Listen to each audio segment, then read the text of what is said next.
I'm very glad to have the opportunity to speak about youth, education, skills, diversity, inclusion, because it's a subject that is close to the heart of my organization that I represent, but also the country. When I have to sell the Netherlands, headquarters always wants me to stress that the Netherlands is open, inventive, and inclusive. Open, inventive, and inclusive sounds great, but it's also a lot of work, because any society that is open, inventive, and inclusive, and also at the same time wants to stand for its values, has a lot at its hands, and that's definitely also the case in the Netherlands. Of course, we feel the impact of the pandemic.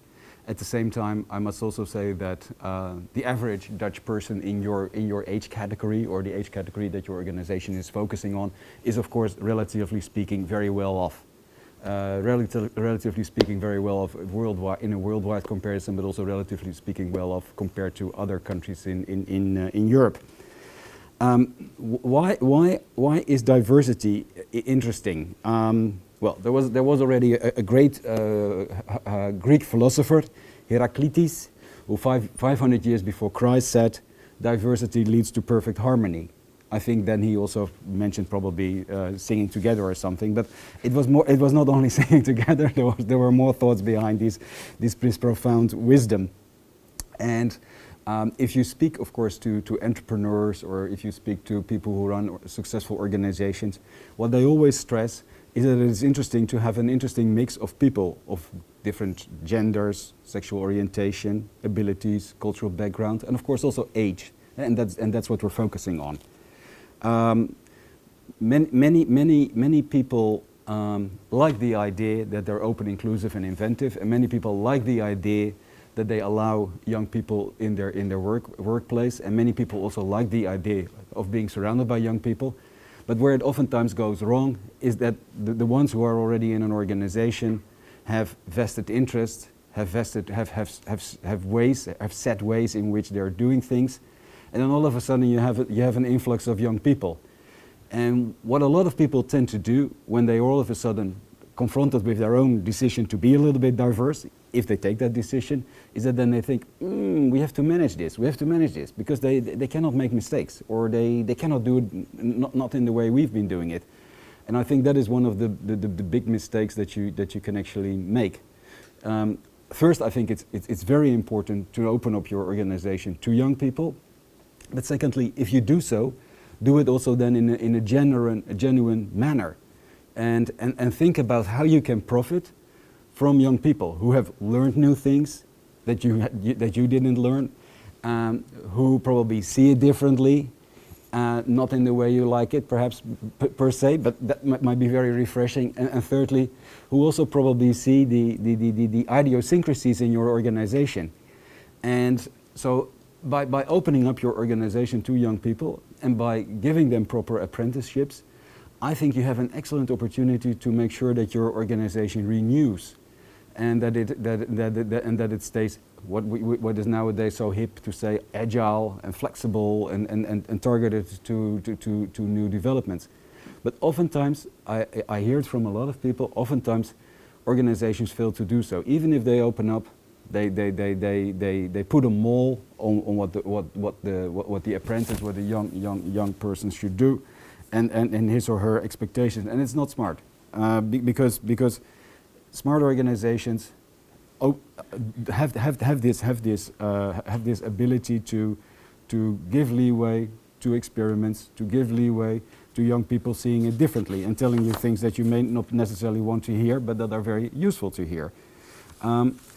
The context in which we, of course, discuss, let's say, allowing young people to be as creative and to bring their talents to full fruition is, of course, the context also of sustainable development.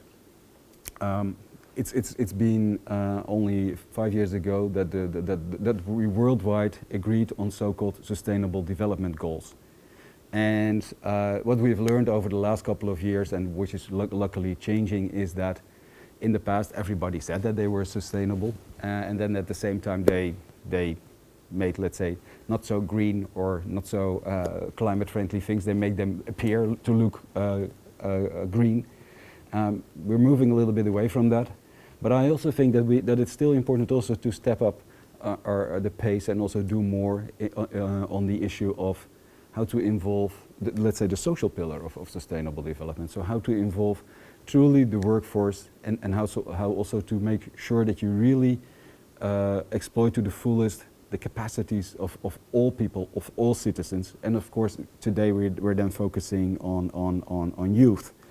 I looked it up, and I'm not going to bore you, but I think for the context it could be useful just to quote a few SDG targets and how they are relevant to and how they are related to youth employment. There's this one SDG which is called number 4, and it focuses on quality education. And there are 17 of these SDGs, and of course they have sub themes, but 4.4 that says also increase the number of youth and adults who have relevant skills, including technical and vocational skills for employment, decent jobs and entrepreneurship. 444 has a lot of the things that you're discussing today. Then there's also SDG 8 that says something about decent work and economic growth. And it focuses, for example, on how you include young people into your workforce and make and create productive employment. Then there's another one, 8.6, that says something about working to reduce the proportion of youth not in employment, education or training. And I think that's a very relevant one. So all the things that you're discussing here are also fit very nicely in an agenda of action that we agreed upon worldwide. And of course, when you think as an organization about skills and how you can improve your skills development strategy, it's about skill matching, to better forecast and match the provisions of skills, both in terms of relevance and quality, with the labor market needs. So that is something that government should do. But also the skills upgrading, and that is what you're probably going to discuss today. How can you upgrade the skills of people? And then thirdly, another element is also skills for society.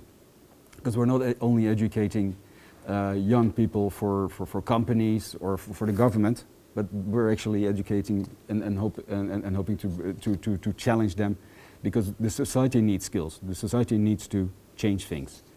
What I also would like to point out is that the International Labor Organization works on issues that are very close to what you're working on here, like building quality apprenticeship systems and incorporating core skills into training for young people. That's one of the things where the ILO focuses on.